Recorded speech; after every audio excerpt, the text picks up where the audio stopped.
Hey guys, welcome back to my videos, and today I'll be talking about the top 8 Native American gods and spirits. Now, I'm going to be particularly speaking about my tribe's gods and spirits. It'll make it more easier for me. And these are my opinion, of course, and there's many others, but these are the top 8. So, let's begin. Number 8, Mandamien. Mandamien, or also known as the Corn Man or the Corn Father, is the spirit of corn. Unlike other spirits of corn in most tribes, Mandamien is usually portrayed as a male. In some legends, Mandamien is seen sacrificing himself to bring corn to the people. In other stories, he marries first woman and becomes the father of mankind. Another fun fact, Mandamien's literally means corn, so that kind of suits him for him. Number 7, Naibi Nabes. Naibi Nabes, also known as mermaids and mermen, are a race of water sprites in the Ojibwe folklore. These creatures, or spirits, are described as being shaped like mermaids, of course, with a human torso and fish tail. They also say that they are frightened off by loud noise. These water sprites are very commonly used as clan symbols in the Ojibwe tribe. They are also very friendly towards humans, and usually they would save them by putting them back to land. Number 6, Mesegenebig. This spirit is an underwater horned serpent, commonly to the legends of tribes of the north, which is said to lurk in lakes and eat humans. This spirit was the cause of the Great Flood in Native American lore. And its sworn enemy is the Thunderbird, which the Thunderbird makes sure that the flood never happens again, even saying that it was killed by a bolt of thunder by the Thunderbird. Now, its name, Mese-ne-big, literally translates to Great Serpent in Ojibwe languages. Yeah, so it's kind of like how, God created the flood, but it was a serpent. So, yeah. Alright, on to the next one. Number 5. The Thunderbird. One of the most iconic symbols for Native American culture, the Thunderbird is the spirit of lightning, thunder, and storms. Most legends say that the Thunderbird is large enough to carry a killer whale in its talons, as an eagle carries a fish. And speaking of eagles, most people say that the Thunderbird looks like an eagle. The reason is because before lightning storms hit an area, an eagle would fly over the storm and stay there until the storm would go away. Other tribes think that it is not a spirit, but an animal part of the animal kingdom, and is one of the most powerful animals. And the Thunderbird is considered extremely sacred force of nature, and many people give praise to those Thunderbirds. And there are Thunderbirds in each direction, one of the north, one of the south, one of the east, and one for the west, to battle off the underwater spirits. And most tribes, they use the Thunderbird as a clan animal for some cultures. And some Thunderbird symbols are used for their totem poles. Number 4.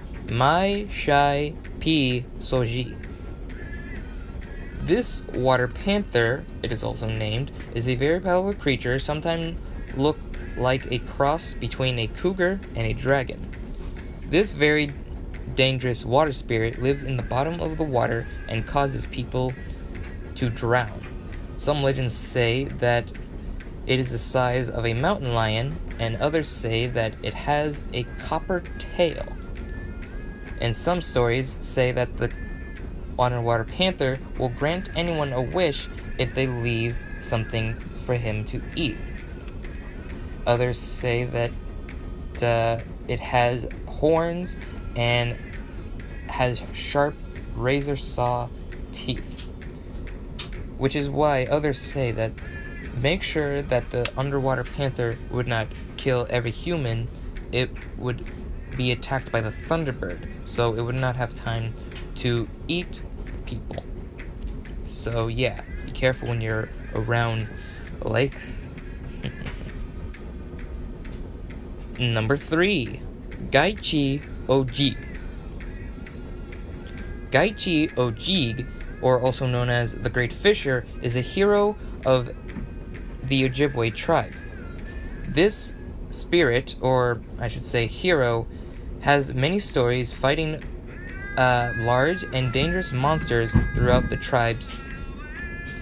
It is also said that the Great Fisher can sometimes shapeshift into an animal called a fisher, which is where he gets his name, the Great Fisher. And there's stories of how he became to be. Some say that it was a star that fell from the ground, which that star became a man who has great power and magic. And others say that he has, it was created by the Great Spirit, but I'm not sure. But all we know is that he is a very brave warrior, and as soon as he becomes a great warrior through his tribe, he becomes a constellation, commonly known as the Great Dipper. And a little fun fact, he has a son named Little Fisher, and he becomes the Little Dipper. So in Native American cultures, the Big Dipper and the Little Dipper is seen as the Great Fisher and the Little Fisher. Number 2, Baibon.